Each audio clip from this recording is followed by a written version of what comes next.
Hello, I'm Natasha Foreman. Welcome to the Breaking Bread with Natasha podcast, where I share daily devotionals from my namesake blog, so you can listen on demand to spiritual messages inspired by God's love, as expressed in the Bible and other religious texts.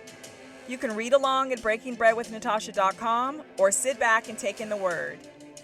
Either way, I'm blessed to have you break bread with me. Without further delay, let's begin today's message.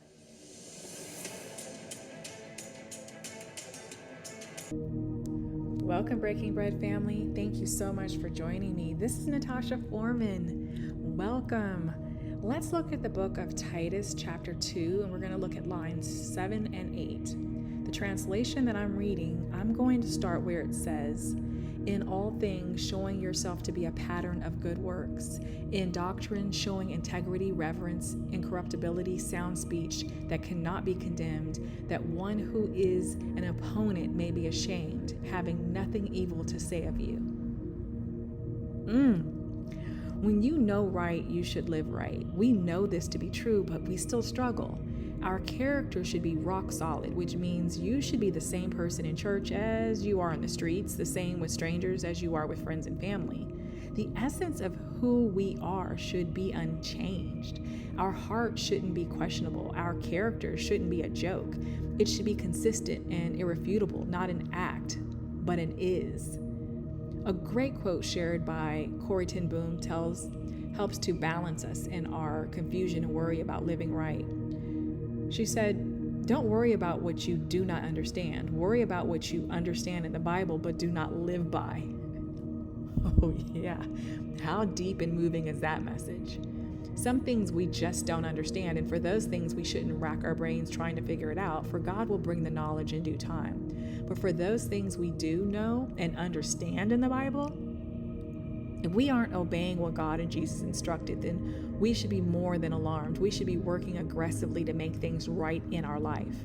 We should be praying to God to help guide us from our self-inflicted bondage. We should remove what's wrong in our lives and replace it with what's right.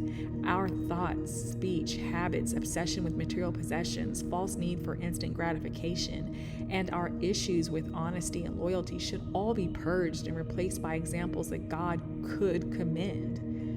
Each day, we can work on ourselves and our relationship with God, embracing more love and pouring love into others.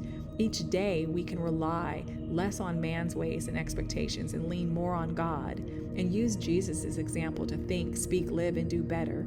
Each day, we should open up and pour ourselves out to God. Join me in a moment of prayer. Father, I understand that I may be the only example of a servant of Christ that some have encountered. I may be the only Bible they have ever heard, and I never want to set a bad example that will turn potential followers away. Let my thoughts, speech, and actions be that of a dignified and loving ambassador, faithfully representing your kingdom. Mold me, Father. In your name I pray. Amen. And with that, family, I pray that you are blessed, that you see and embrace your blessings, and that you are a blessing to others. I love you all. Take care. Hi, family. If what I shared in today's message resonates with you, I hope you will share it with others. Feel free to leave positive comments and reviews on my site, breakingbreadwithnatasha.com, and through whichever podcast provider that you're listening to me. Each day, I work to be a better steward and servant.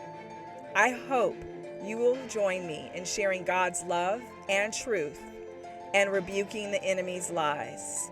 Now go out there and make today an awesome day.